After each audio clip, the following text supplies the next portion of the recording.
This video explains MyN4L's online activity tool and how it can be used at your school or kura.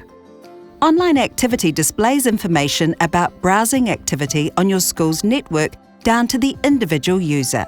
It's been designed to assist with online safety education and pastoral care initiatives, so you can support akonga who may have seen or tried to find something inappropriate online.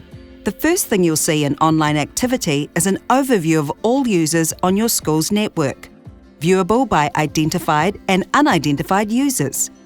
The unidentified user information comes from web traffic not assigned to a user profile, such as a printer or other shared device. For each user, you can see the IP addresses associated with their devices, the amount of data uploaded and downloaded, and attempts to access blocked websites, which aren't always intentional by the user. We'll look at this shortly.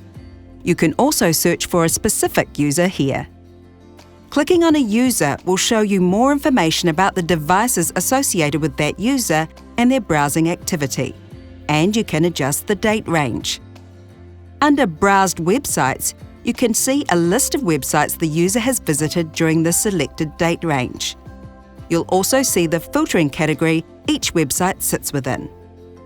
Clicking on a website will reveal more detail, including the number of sessions for that website. You can find more information on what this number means on Support Hub. Jumping over to the Blocked Websites tab, you'll see a list of websites a user's device requested to visit but was unable to as they're blocked by your school's firewall settings. It's important to note that activity displayed here isn't necessarily intentional by the user, such as pop-ups associated with a website. As such, this information, including the number of blocked attempts to access a URL, shouldn't be used in isolation when discussing activity associated with a user's device. We recommend you read more on understanding this information and how it can be used on Support Hub. If you want to find out what websites a user's device accessed or attempted to access at a particular time, you can look at their detailed logs, which provide a timestamp of when specific activity took place. This is useful if you need to respond to an incident or want to understand if akonga are staying on task in class time.